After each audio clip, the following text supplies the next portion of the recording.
place to find yourself. Istanbul offers great universities and the lifestyle is really amazing here. So I live at the dorms at Maltepe University and I'm really happy with it.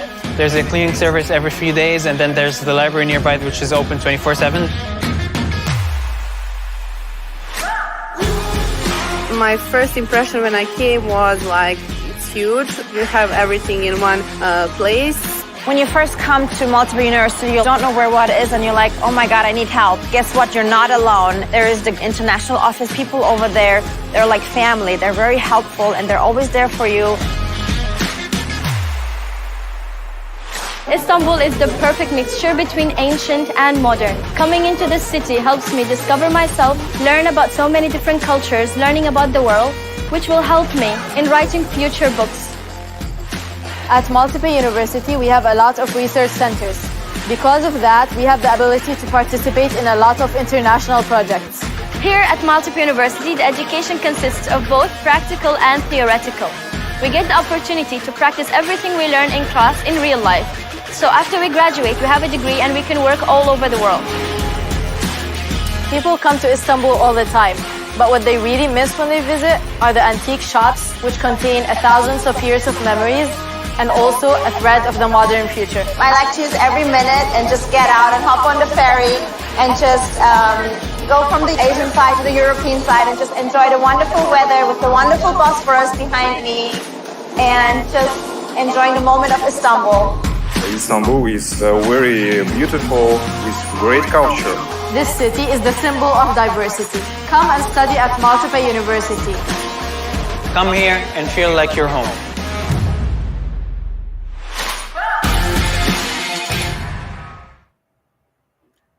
Welcome to the second day of Maltepe University International Student Congress 2022. My name is Yusuf Tolga Ünker. I'm a research assistant at the Faculty of Fine Arts, Graphic Design Department. I will serve as the moderator of the Congress. Maltepe University student congresses are organized by Maltepe University annually. One of the 4 student congresses, ARTCONS, is a student art congress prepared by Faculty of Fine Arts and Conservatory of Music. This year, our congress topic is Life with and Without Art.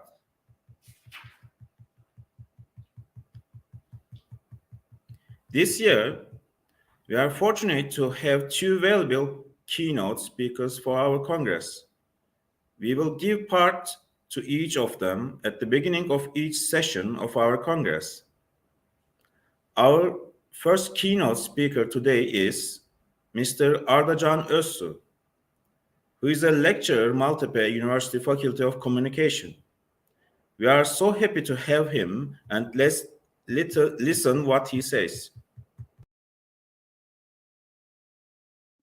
Merhabalar, ben sanat dersi Ardacan Özsu. Bugün sizlerle birlikte Maltepe Üniversitesi Uluslararası Güzel Sanatlar ve Müzik Konservatuarı Öğrenci Kongresi hakkında konuşmak istiyorum. Aslında bu konuşmayı sanatsal, kültürel ve düşünsel bir patika olarak da düşünmek istiyorum. Çünkü bu düşüncenin içerisinde UNESCO'nun 16 tane sürdürülebilir kalkınma hedefi var.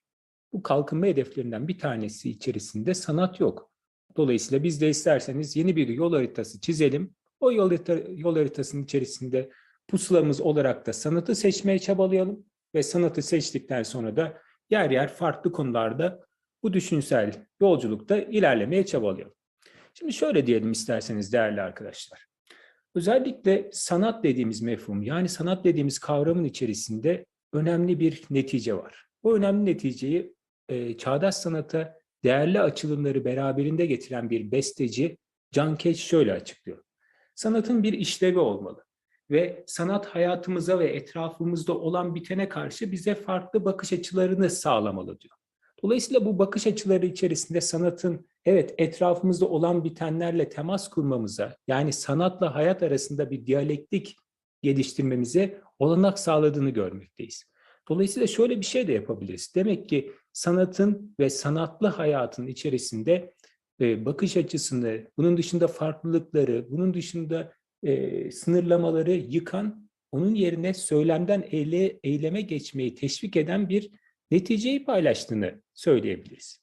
Şimdi bu söylemlerin içerisinde yol haritası demiştik, bir patika açacağız demiştik. Patikada çeşitli kilometre taşları olsun ve bu taşların içerisinde nokta nokta ilerlemeye çabalıyor. Şimdi deneyim dediğimiz bir kelime var. Hatta bu kelime özellikle çağdaş sanatın, günümüz sanatı olgusunda farklılıklarla bahsedilen bir sihirli kelime.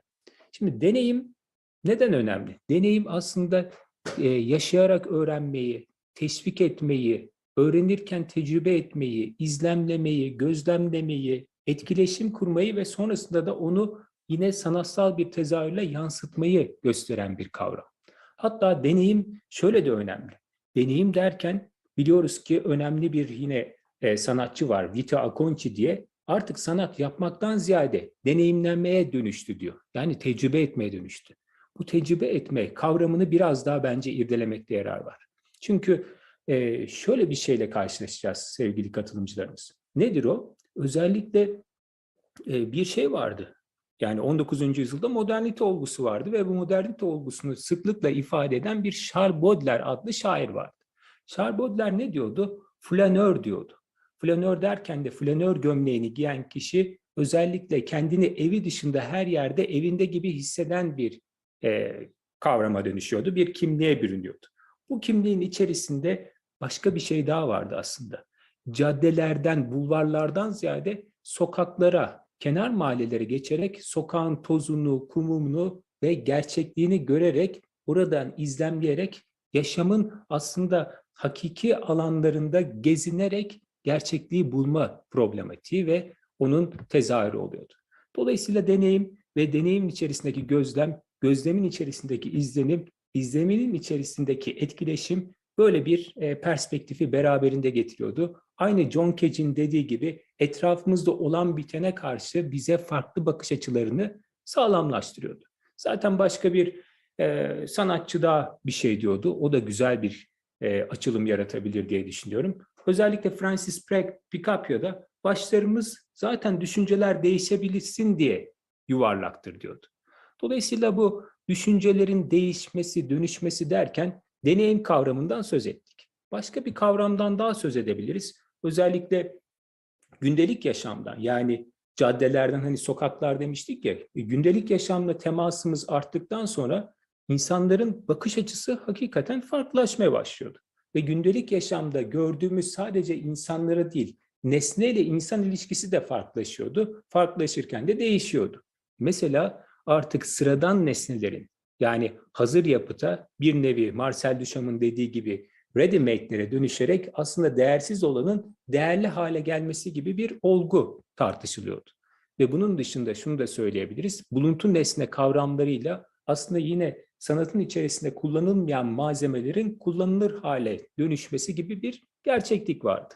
Peki bu gerçekliklerin arka planına tekrar baktığımızda ne vardı? Deneyimleme, öğrenirken aslında onu içselleştirme, özümseme gibi bir taktik vardı. Ve taktiğin içerisinde de caddelerden çıkarak aslında insanı yönlendirilen o kocaman bulvarlardan çıkarak o kıvrımlarda gezinmenin bir tezahürü vardı. Dolayısıyla deneyim, dolayısıyla gündelik yaşamdan enstantaneler, dolayısıyla flanör gömleğinin giyinmesi önemliydi özellikle sanatın gelişiminde. Ve sanatın özellikle insanın içerisindeki yarattığı o kalp kıpırtılarında. Şimdi o kıpırtıların içerisinde biraz daha ilerlersek aslında evet, toplumla ilgili dinamiklere ışık tutuyordu. Bunun dışında çağdaş sanatın farklı problematiklerine yine değiniyordu. Ama özellikle bellek dediğimiz bir kavram daha var. Bellek. Yani bellek derken de özellikle insanın sakladıkları olabilir, saklarken bazen muhafaza ettikleri olabilir. Bazen düşle düşünsel arasında gezdiğinde manipülatif durumuyla kendisinin seçtiği hikayeler olabilir. Yaşamasa da yaşadığı gibi kabul ettiği yine yaşanmışlıklar olabilir. Yani dolayısıyla sanat aracılığıyla, sanatın o aktarımıyla insanın kendisiyle ilgili sorunsallarına da ışık tuttuğunu biliyoruz. Yani sorunsallar derken kendisi hakkında kafa yorması, beyin jimnastiği yapması, kendiliği hakkında yine sorunsallar içerisinde gezintiye çıkması gibi kavramlardan söz etmek istiyorum. Bunun dışında yani bellek olgusu vardı ve bellek olgusuyla insanın kendisine dair tezahürleri vardı. Başka bir şey daha vardı. Özellikle kimlik gibi bir politika. Yani kimliğin özellikle sınırlandırılan, o sınırların arasında aynılaştırılan, aynılaştırmanın içerisinde bazen de ötekileştirilen bir kavramı vardı. Ama aynılaştırmaya, ötekileştirmeye değil de kapsamaya ve birleştirmeye yönelik bir sanatsal yorum da söyleyebiliriz. Yani sanatın sürdürülebilir ve sanatın devam ettirmeye yönelik o kavramlarından bahsederken o kavramları isterseniz bağlamlara da çevirmiş olalım. Yani o bağlamların içerisinde de kesinlikle insanın kendini tanıması, insanın etrafındaki olan bitenlerle bir temas kurması, hatta olan bitenler derken de bence şöyle de bir parantez açmakta yarar var. İnsan olan bitenler derken savaşla da bir temas kurmuş oluyor. Yani savaş sanat ilişkisi derken Dadaistlerden de bildiğimiz bir şey vardı. Barış yanlısı olup savaş karşıtı olma ve savaş karşıtı olup da şiir okuma geceleri düzenlemeleri, bunun dışında sanatın farklı disiplinlerini bir araya getirmeleri ve bir araya getirdikten sonra da özellikle insanı ayrıştıran bu gerçekliklere karşı başkaldırı sergilemeleri, hatta sergilerken de söylemden eyleme geçmeyi bize göstermelerinden söz etmek istiyorum. Ve bunları yaparken de sanat aracılığıyla yapıyorlardı. Ya da kültürel aktivitelerle ya da düşünsel tamamıyla yorumlamalarla bunları açımlıyorlardı. Dolayısıyla bellek, kimlik, hatta toplumsal cinsiyet noktasına da eğilebiliriz. Toplumsal cinsiyet noktasına da eğildiğimizde artık sanat aracılığıyla daha demokratik bir toplum yaratıldığından da bahsedebiliriz. Sadece sanat, sadece insanlarla mı ilintiliydi, insanlarla mı sınırlandırabilirdik ya da sanat ilişkisel estetik olarak insana dair olanı mı bize anlatırdı? Bence hayır. Özellikle sanat bizim dışımızda canlılar yani hayvanlarla, bitkilerle de temas kurmamıza olanak sağlıyordu. Ve hayvanların haklarına ya da ekolojik anlamdaki o kırılmalara da işaret edecek yorumlamalarla, açılımlarla, irdelemelerle, incelemelerle ve araştırmalarla da bize yine farklı düşünmeyi ve düşünürken de bakış açımızı daha geniş bir formata çevirmeye de olanak sağlıyordu. Dolayısıyla sanatın aslında o sürdürülebilir politikalar içerisinde yer almasında önemli nüanslara değinmeye çabalıyoruz. Diğer taraftan bildiğiniz gibi aslında kongre hem güzel sanatlar hem de müzik konservatuarı tarafından organize ediliyordu. Yani düzenleniyordu. Şimdi bu düzenlemenin içerisinde bir şey daha bence işaret etmekte yarar var. Özellikle sanat artık sadece görsel alanda değil, yani görme biçimiyle değil, işitsel anlamda da ifade ediliyordu. Yani görmeyle işitmenin bir aradalığı, hatta hissetmenin, duyumsamanın, alımlamanın, beş duyunun tam anlamıyla yine gösterilmesinin bir tezahürü vardı. İşte bu görsel ve işitsel olanın yanı sıra bir de sanat ve dil vardı. Yani dilin gücü. Görsel anlamda ve işitsel anlamda bize gösterilmek istenenin yanı sıra yazınsalın gücüyle de bunu farklı temalarda gösterme problematiği vardı. Gösterme aslında diyalektiği vardı. Bu diyalektikte özellikle evet sanat ve savaş neticesinde bize farklı perspektifler yaratmış oluyordu. Ama bir taraftan da günümüz toplumunda en çok konuştuğumuz başka bir kavrama da ışık tutuyordu sevgili katılımcılarımız. Neydi o? Özellikle tüketim toplumu. Tüketim toplumu dediğimizde bir modernle postmodern arasında da bir ayrım yapabiliriz isterseniz. Modern felsefenin kurucusu olduğunu bildiğimiz René Descartes, düşünüyorum o halde varım demişti. Postmodern anlamdaki önemli bir tasarımcı ve sanatçı olan, kavramsal temeli yüksek olan Barbara Kruger ise ne demişti? Alışveriş yaptığım için varım. Şimdi aslında demek istediklerimiz arasında güzel bir bence köprü kurduk. Ne demişlerdi aslında? Caddelerden ziyade sokaklara, sokaklar derken de sokağın tozu, kumu ve gerçekliğini görme hissiyatından bahsetmişlerdi. İşte bu hissiyatlarda tüketim toplumuna da ışık tutmak gerekiyor. Çünkü tüketerek aslında aynılaşıyoruz. Benzerlerimizden tamamıyla ayrıksı ya da farklı ya da özgün kavramlarımızdan yoksunlaşıyoruz Tüketirken var olamıyoruz. Çünkü geçtiğimiz yüzyıllarda bahsedildiği gibi gösteri toplumundan tüketim toplumuna, tüketim toplumundan da figüranlar toplumuna, yani kararları verici noktadaki o özgün ve özgür düşüncemiz tamamıyla ipotek altına alınıyordu. Dolayısıyla sanat o özgürleşmenin ve de farklı düşünmenin bir adı oluyordu. Aynı John Cage'in dediği gibi bakış açımızı değiştiriyordu. Picapia'nın dediği gibi de düşüncelerimizin zaten değişmesi için de kafalarımız yuvarlak olduğunda bize duyum satıyordu. Dolayısıyla sanat bizlere bunu hissettiriyordu. Bizlere bunları sorgulatıyordu. Yer yerde kritik etmemize imkan sağlıyordu. Bu imkanların içerisinde isterseniz son noktalara doğru gelirken, hatta son kelimesi, tamamlama kelimesi bile çağdaş sanatta ve sanatın içerisindeki değerlerde sorgulanan bir mefhum. Bir şey daha bakabiliriz. Türkiye'de doğmuş bir sanatçıdan hatta bunu irdeleyebiliriz diye düşünüyorum. Arşil Gorki. Arşil Gorki önemli bir şey diyordu. Özellikle bitir kelimesini sevmiyorum. Bitir kelimesi bir şey bittiğinde bu öldü demektir değil mi diyordu. Ben sonsuzluğa inanıyorum. Bir resmi asla bitirmem. Sadece bir süre üzerinde çalışmayı bırakırım diyordu. Dolayısıyla bize bir şeyi hatırlatıyor.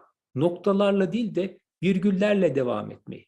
Devam etme derken de sürdürülebilir olarak sanatı yine araçsallaştırmayı değil, tamamıyla sanatı alımlamayı, hissetmeyi, özümsemeyi ve sanatla birlikte düşünmeyi, topluma daha fazla yaklaşmayı, yaklaşırken de o yaklaşımlarımızı sorgulamayı, yine ön yargılarımızı kırmayı daha kapsayıcı, daha birleştirici ve o farklılıklara yeni bir yol haritası sunmak için de keyifli bir alan açmayı hissettiriyordu. Dolayısıyla biz de bu kongreyle birlikte aslında aynı Arşil Gorki'nin dediği gibi sözcüklerimizi bitirirken değil de virgül koyarak yeni yol haritaları, yeni fikirler, yeni aslında düşünsel faaliyetler, yeni kültürel aktiviteler ya da yeni sanatsal ve tasarımsal üretimlere ev sahipliği yapmak istiyoruz. Dolayısıyla sizlerin de katılımları için herkese teşekkür ediyoruz. Evet, görüşmek dileğiyle, sevgilerimle. We would like to thank Mr. Ardacan Özsu for his speech.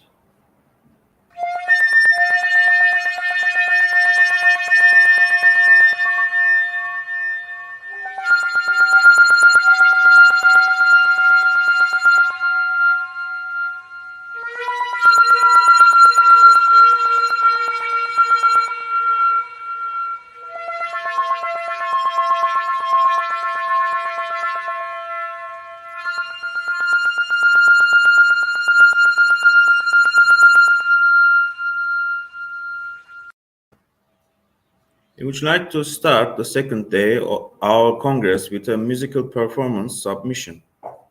Fluteist Damla Kankartal performs Vivaldi Flute Concerto No. 2 La Notte. Ms. Kartal is a doctoral candidate at Istanbul University State Conservatory Department of Music, and she is going to perform this concerto with Istanbul State Opera and Ballet Orchestra.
We would like to thank Damla Kankartal for being a part of this art congress.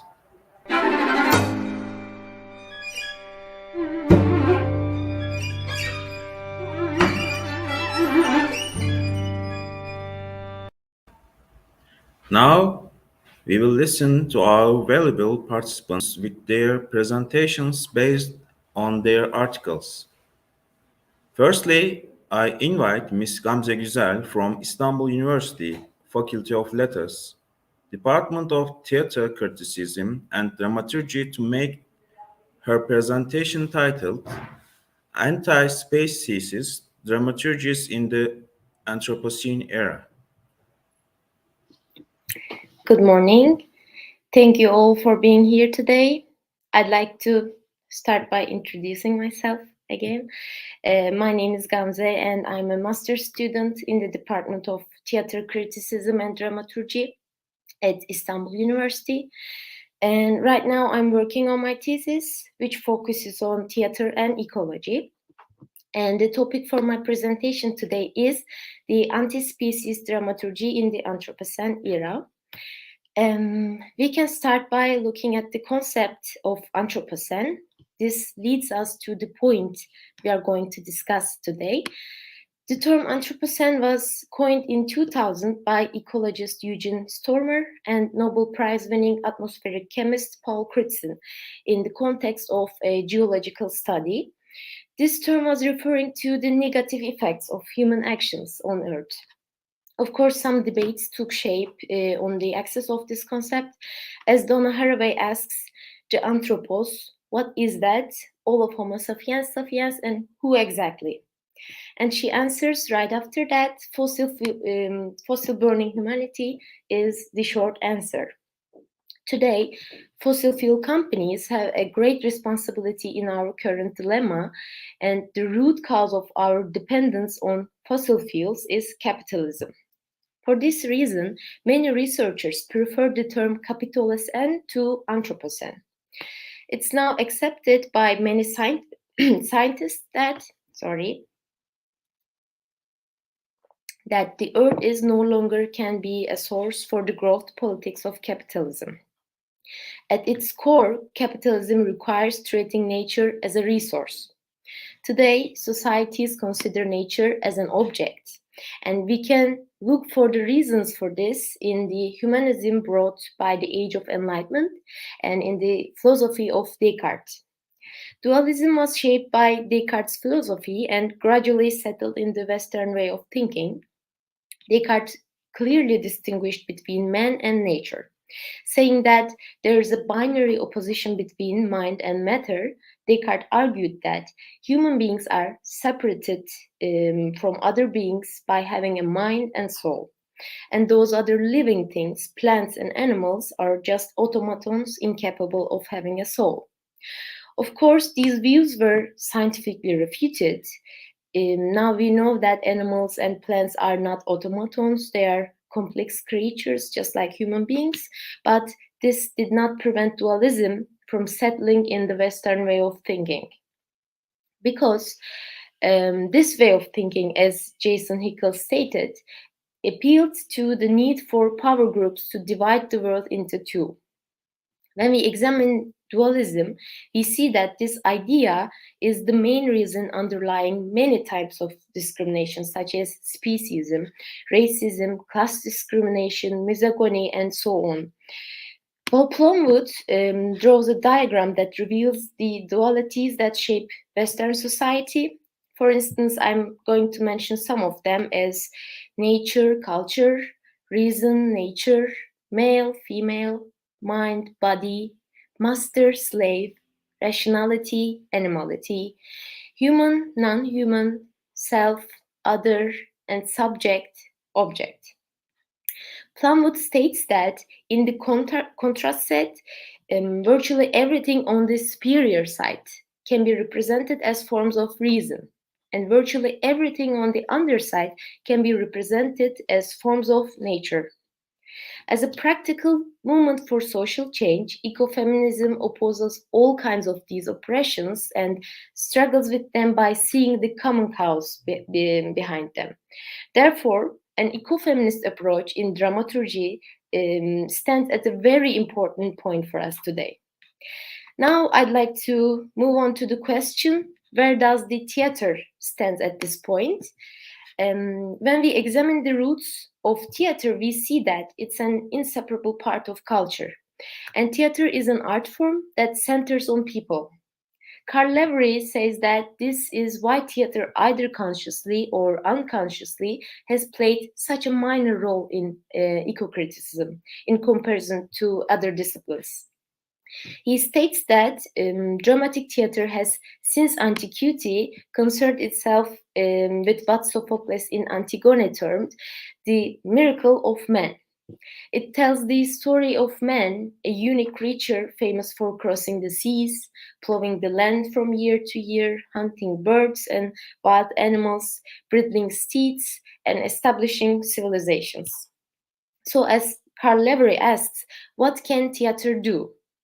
At an earlier date, Una Chaudhry took a step forward and wrote an article named "There Must Be a Lot of Fish in That Lake" toward an ecological theater in 1994, which laid the groundwork for an ecological theater. And I would like to quote a passage from this article. First, we are well past this stage in ecological history when things could correct themselves by being left alone. Ecological action is an urgent necessity, and the nature and course of that action, or continued inaction, will inevitably be deeply political and will strongly impact every aspect of our lives. Second, if one thing becomes clear from a century of ecological thought and effort, it is that the earth cannot now be saved by half measures, by tinkering and puttering and fiddling around with rules and regulations and practices and customs. Whether we like it or not, the ecological crisis is a crisis of values. Ecological victory will require a transvaluation so profound as to be nearly unimaginable at present. And in this, the arts and humanities, including theater, must play a role. Since the year Chaudhry wrote this article, the ecological crisis has had an increasing impact on our lives. Her words emphasize the importance of a change in our values and perspectives. After Chaudhry's article, more scholars started to write about ecological theater.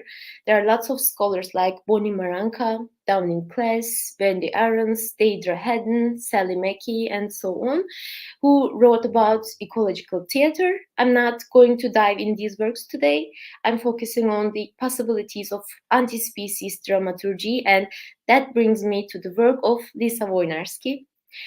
Her book Ecodramaturgies attempts to theorize the potential and possibilities of ecodramaturgies. Like Chaudhry, Wojnarski also points to change in our perceptions.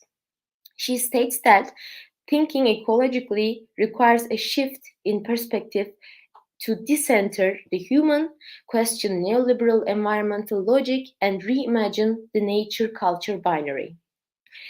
The term ecodramaturgy was first coined by Theresa J. May, who defines ecodramaturgy as theater and performance making that puts ecological reciprocity and community at the center of its theatrical and thematic intent. When May applied the term predominantly to playtext, Wojnarski states that she extends it to an analysis of performance. What she calls bioperformativity counters anthropocentrism by understanding the biological, material, and performative effects of things. Jane Bennett calls it as think power. With her words, the think power is the curious ability of inanimate things to animate, to act, to produce effects dramatic and subtle. Let's take the example of trees, as Wojnarski did. Trees, for an eco-materialist framework, can form powerful narratives, images, and metaphors. At this point, maybe it's necessary to talk about new materialism. New materialism is a post-humanist approach that opposes the nature-culture binary opposition. Cartesian and Newtonian understandings of matter claim that man is the only being with subjective power, and this has made it easier to dominate nature. On the other hand, new materialism rejects classical mechanics and notices the performative capacities that often appear in the inorganic matter and avoids the distinction between living and non-living. By introducing the concept of bioperformativity, Wojnarowski is identifying non-anthropocentric dramaturgies through the recognition of the agency of the more than human, or the way more than human performs as material and representation. Karen Barat indicates that the agency is not something possessed by humans, or non-humans for that matter. It's an enactment. At this point, I would like to briefly mention the book Animal Acts, edited by Una Chaudhry and Holly Hughes. In the introduction, Chaudhry asserts that we cannot but see animals as symbols for our ideas and metaphors for human drama. Before Aesop and since we are dealing with anthropomorphism, it's important to always ask the question that Chaudhry puts: where are the real animals in all this? Chaudhry underlines that this is no easy task because we are unaware of the realities of animals today. We live in a society that makes it difficult to see this long-term cruelty, and that's why we need an ecological theater and ecodramaturgies more than ever. To summarize the main points of my presentation, for anti-species dramaturgies, we must turn our faces to approaches such as new materialism that undermines the privileged position of humans and takes into account of agency of non-humans and matter, or theories such as bioperformativity that criticizes the way human and non-human beings are categorized and constitute in performance. I'd like to finish my presentation with Una Chaudhry's idea that new ecological consciousness will be made by breaking the fifth wall of anthropocentrism. Thank you. Thanks to Ms. Gamze Güzel for her presentation.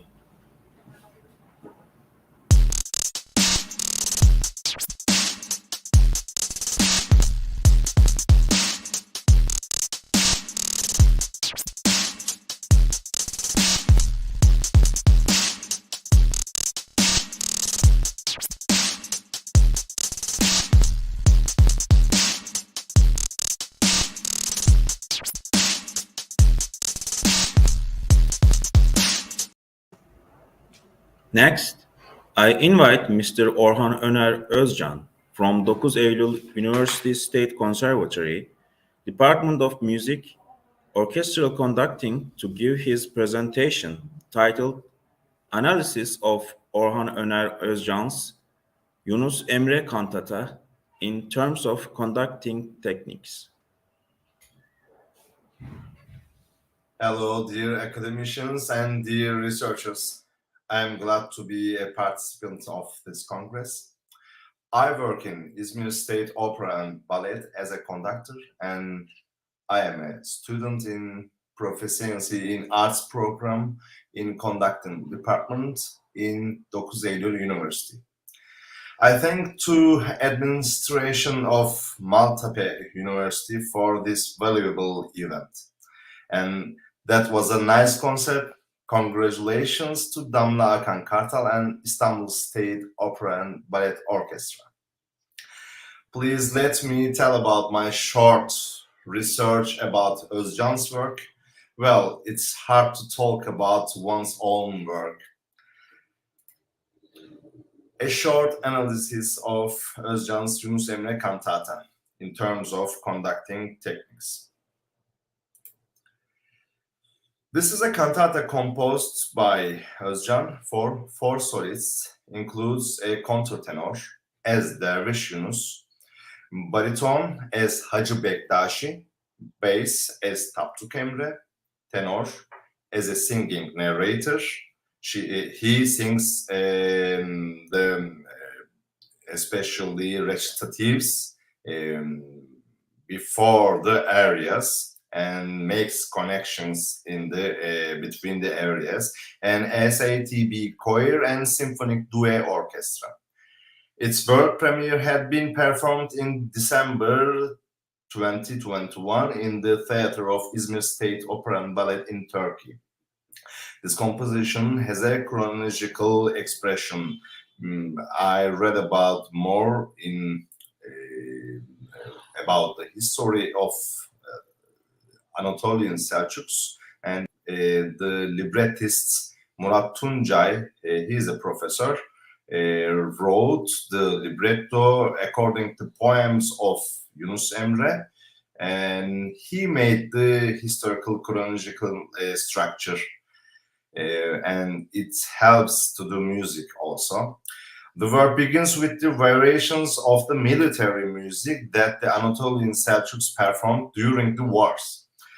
After the sections describing the desperation of the Anatolian people after the Köse Dağı War, like lamenting of the people of Anatolian Selçuks.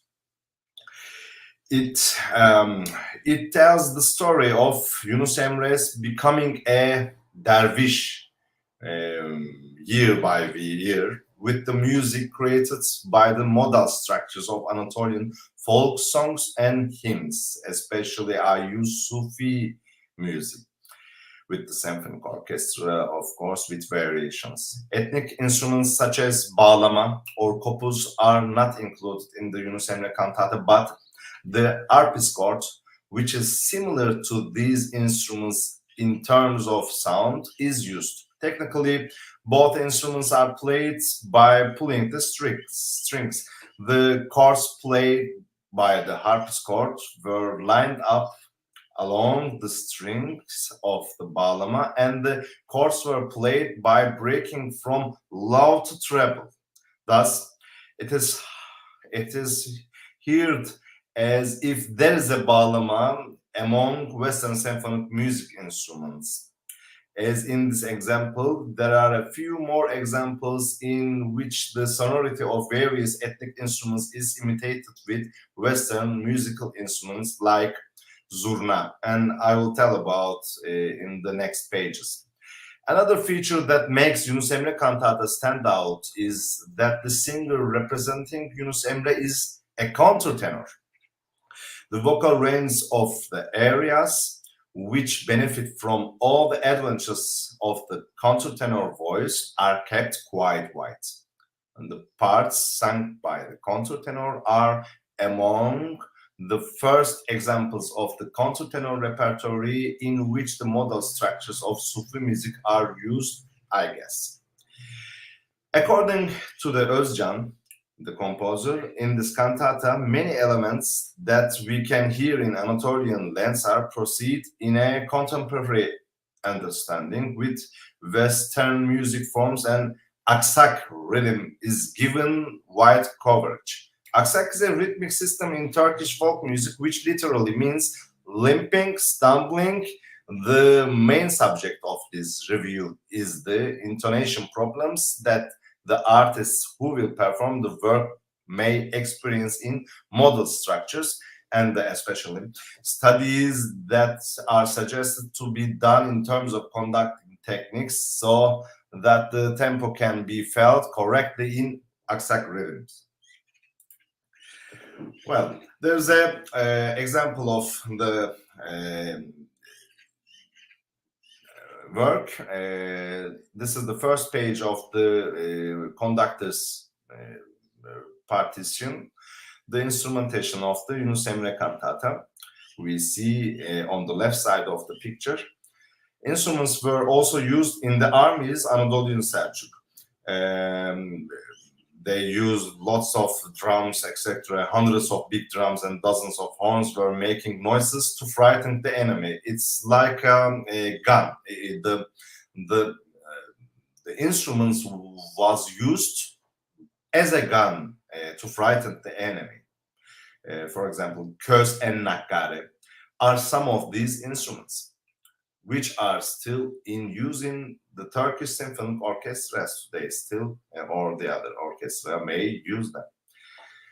The conductor should check the instruments before rehearsing this piece. Maybe he can let the player to play once, and the conductor has to make a balance about the orchestra and the drums, because we don't want any duality in the orchestra. We have to listen them in one big structure. Harpsichord is also used as a solist instrument in the duo orchestra to balance with also. The orchestra should be well rehearsed in order to hear the sound of the harpsichord, which used instead of the instrument bağlama. Conducting the Aksak rhythms. In the transition from a rhythmic structure to a new rhythmic structure, the conductor must prepare the musicians for the new tempo. As we can see in here, we have a 4/4 place, and after that a 5/8 measure coming, and we have to prepare the orchestra the new tempo, and that's why, for this reason, composer deliberately placed a ritardando before the 5/8 measure, and he put fermata in the 1/148 measure, so she or he can show, the conductor, he can show the new tempo and the structure by hitting a blank to the musicians, blank measure, like 1, 2, 3, 4. He can show it very, very short and thin, little, to the orchestra, and start the new tempo and the new measure, the structure of the measure, like 5/8. Here we see the 5/8 and 9/8 time signatures. They are changing one by one. The conductor should use the conducting pattern by grouping the rhythms in these measures for the musicians. Also, the correct beam grouping helps the players. For example, in the 1/53rd measure, bassoon, viola, and violoncello parts have 4 tight 16th and 3 separate 8th notes. In the 1/55th measure, we see 4 beams consisting of 16 notes. The last beam has 6 semiquavers, and we have a pattern like that.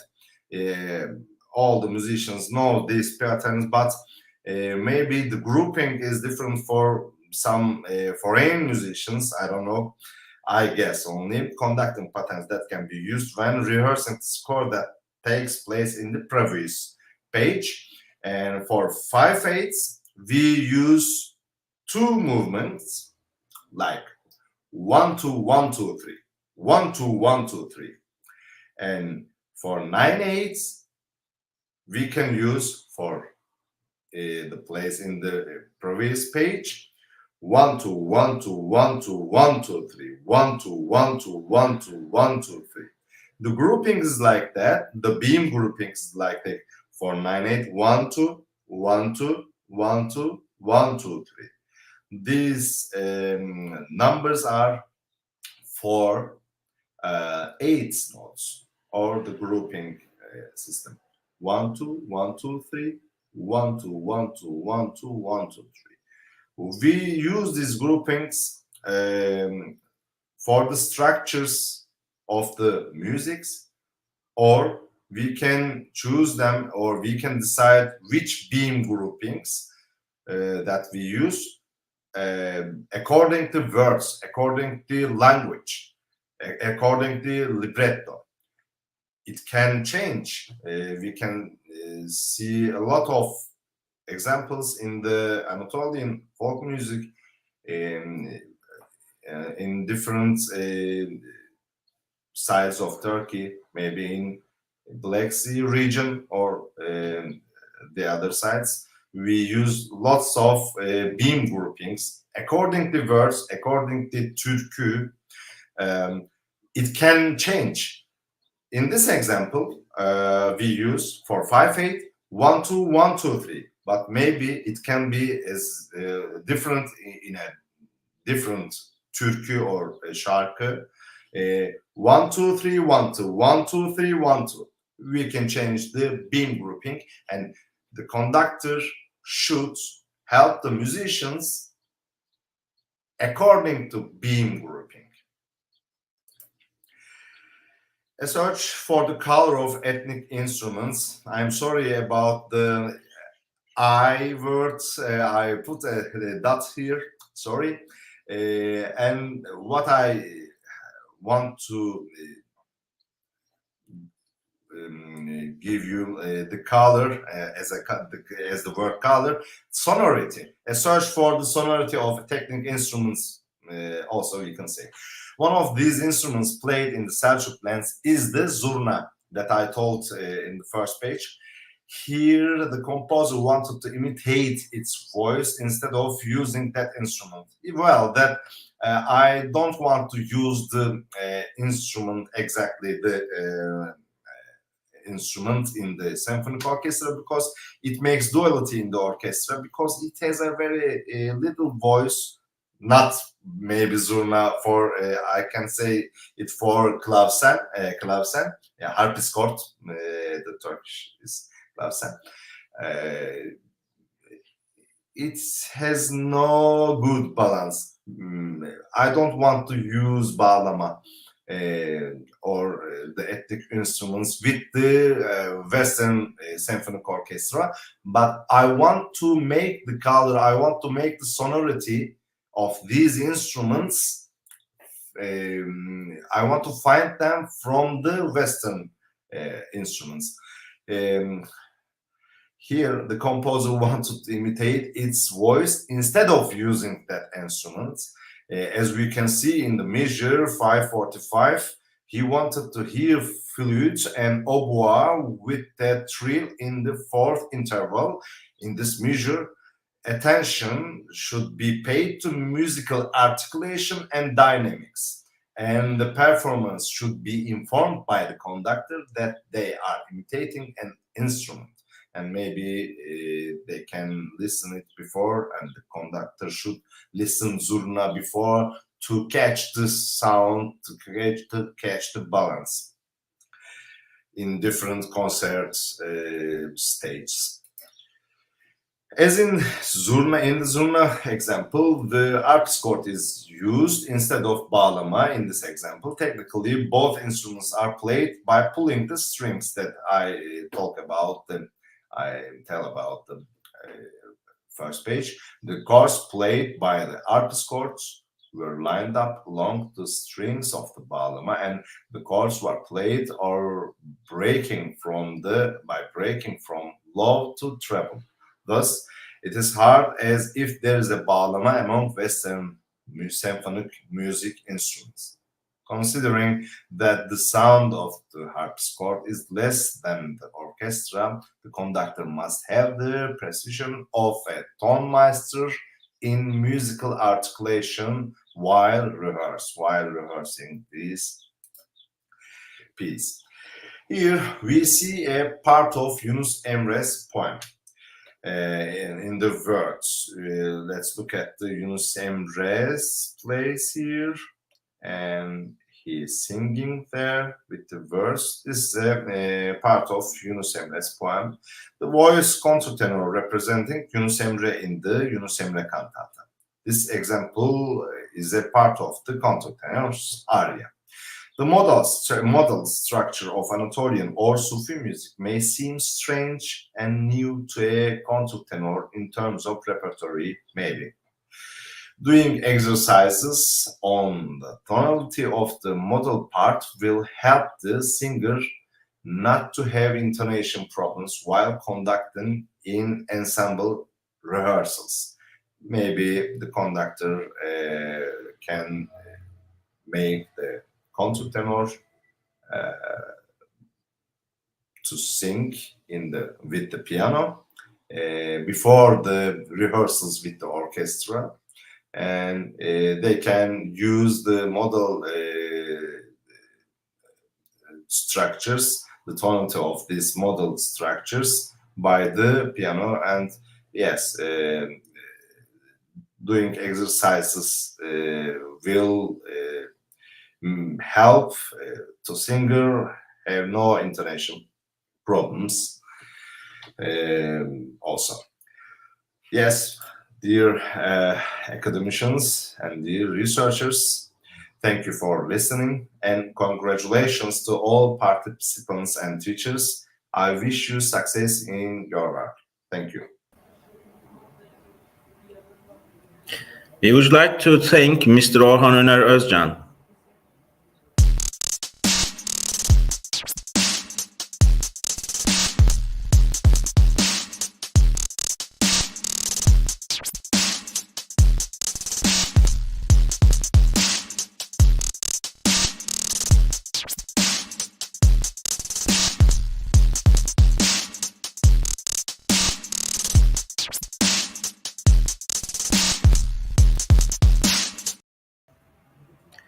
Next presentation belongs to Baturalp Ali Yavuz from Maltepe University, Faculty of Fine Arts, Department of Performing Arts.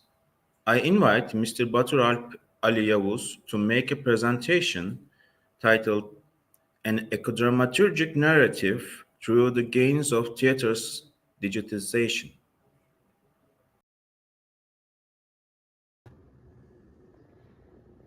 Ooh.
Hello everyone. Today I'm going to talk about a project that is being carried out based on an ecodramaturgical perspective.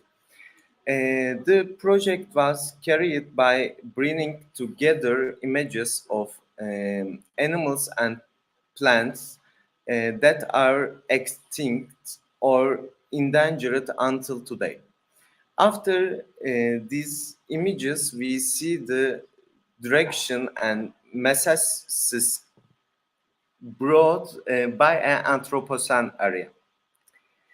The video is recorded by a camera, a living and placed on a glass surface in front of the camera forms the second layer of meaning in the project.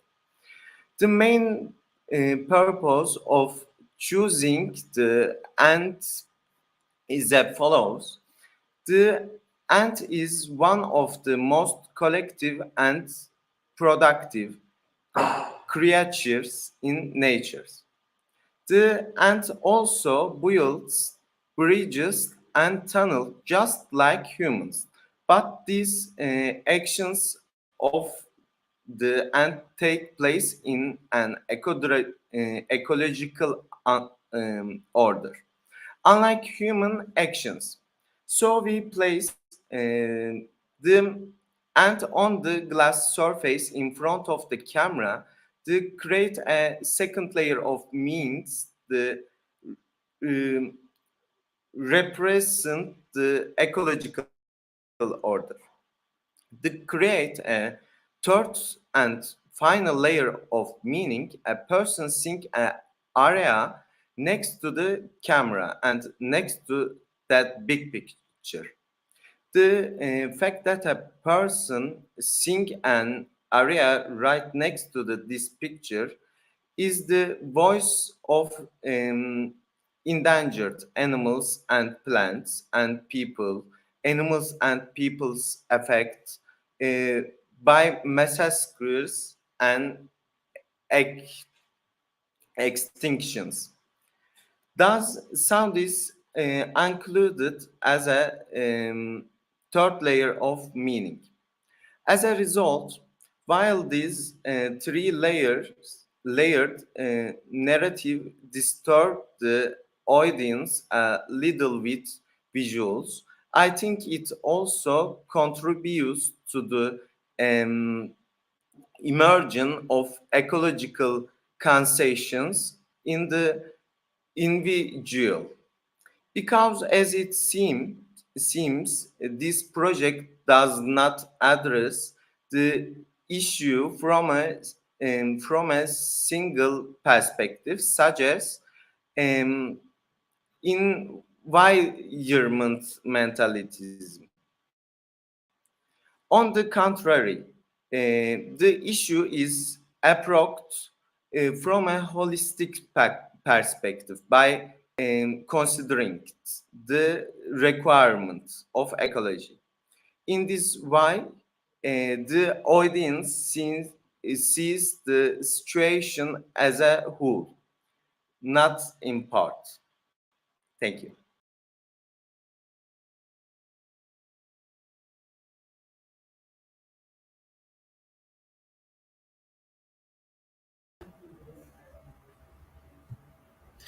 I would like to thank Mr. Batural Ali Yavuz.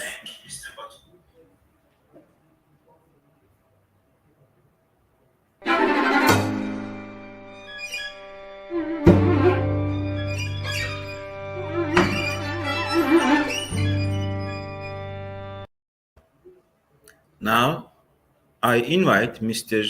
Alper Varsak and Mr. Cem Erdoğan from Maltepe University, Faculty of Fine Arts, Department of Gastronomy and Culinary Arts, to make their presentation titled Geographical Indication in the Protection of Cultural Heritage, BOZA.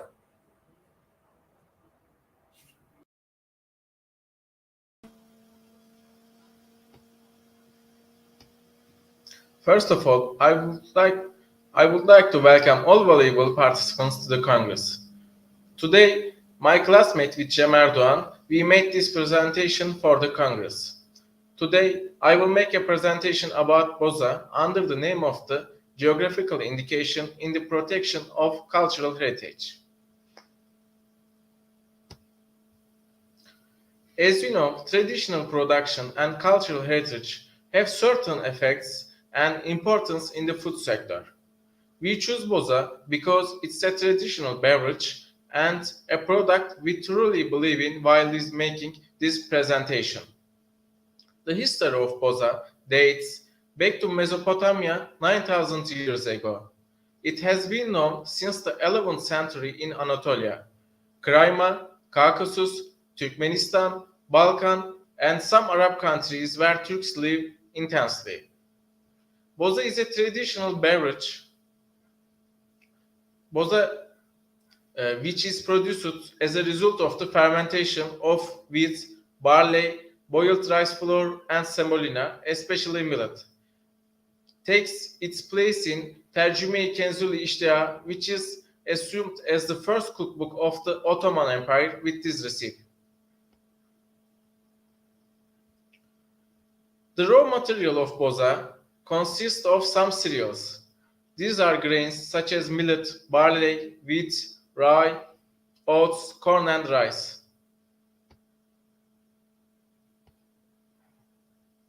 Boza is produced in different countries with different prescriptions and methods. In a general way, it is prepared by adding drinking water to the crushed flour of cereals.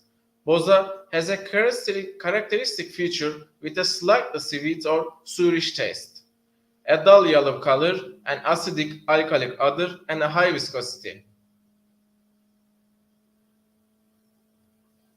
Boza is a purely herbal beverage. Boza is a beverage rich in minerals and vitamins. Boza contains vitamins A, C, E, and B. It's a good option, especially for people who prefer vegan and vegetarian diets. Boza has some positive effects on health. Studies have shown that Boza has positive effects on health, such as improving colon condition, lowering plasma cholesterol, increasing milk production in lactating women, helping to balance blood pressure, and facilitating digestion by increasing the production of gastric juice. Boza, which has a long history in our culture, and it's a traditional drink, has the potential to be loved and consumed in the world like as in Turkey, by developing and standardizing production methods. In this sense, Boza were produced in the Velimeşe town of Çorlu, received the protected geographical indication as the Velimeşe Boza in 2021. Considering all this, it will be seen that food and beverage practices have a valuable place in the life of society. Boza is an indispensable drink in both the traditional Ottoman society and today's daily life, especially in the winter months. Therefore, Boza and some iconic places, such as Fatih, where Boza is traded and consumed, have an important place in our intangible cultural heritage. Thank you. Thank you for your attention. Many thanks to Mr. Alper Varsak and Cem Erdoğan for their presentation.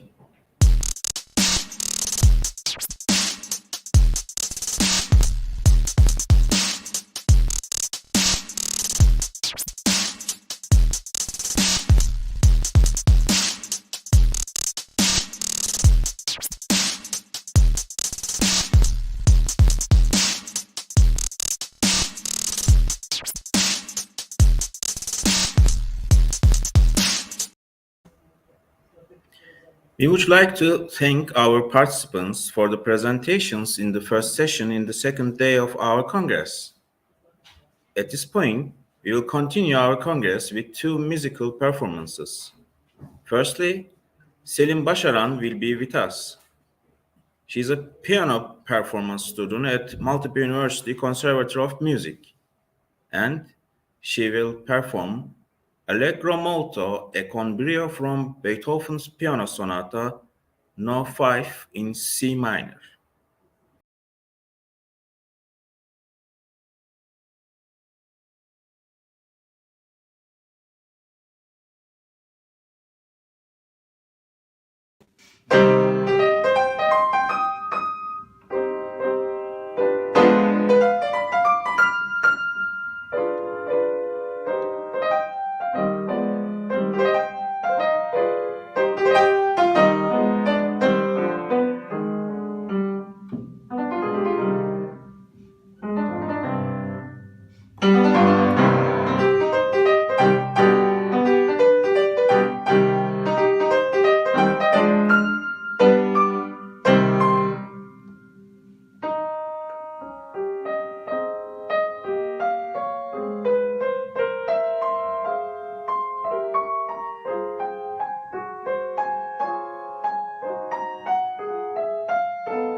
We would like to thank Selim Basharan for this beautiful performance. We have come to the end of our first session in the second day of our Congress today. Thanks for being with us. We will end today's session with another piano performance. Hüseyin Burhan Tamer is a piano performance student at Maltepe University Conservatory of Music, and he will perform Allegro Moderato from Mozart's Piano Sonata No. 10 in C major.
We would like to thank Hüseyin Burhan Tamer for this beautiful performance.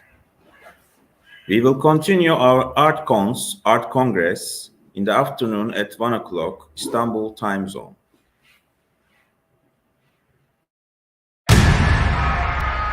This is the place to find yourself. Istanbul offers great universities and the lifestyle is really amazing here. So I live at the dorms at Maltepe University and I'm really happy with it.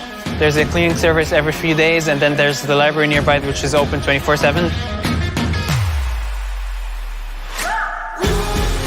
My first impression when I came was like, it's huge. You have everything in one place. When you first come to Maltepe University, you don't know where what is and you're like, oh my God, I need help. Guess what? You're not alone. There is the international office people over there. They're like family. They're very helpful and they're always there for you.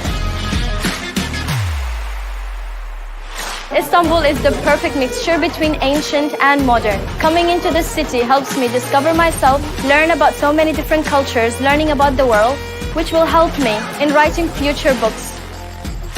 At Maltepe University, we have a lot of research centers.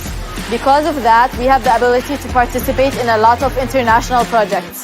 Here at Maltepe University, the education consists of both practical and theoretical. We get the opportunity to practice everything we learn in class in real life. So after we graduate, we have a degree and we can work all over the world. People come to Istanbul all the time, but what they really miss when they visit are the antique shops, which contain thousands of years of memories and also a thread of the modern future. I like to use every minute and just get out and hop on the ferry and just go from the Asian side to the European side and just enjoy the wonderful weather with the wonderful Bosphorus behind me and just enjoying the moment of Istanbul. Istanbul is very beautiful with great culture. This city is the symbol of diversity. Come and study at Maltepe University. Come here and feel like you're home.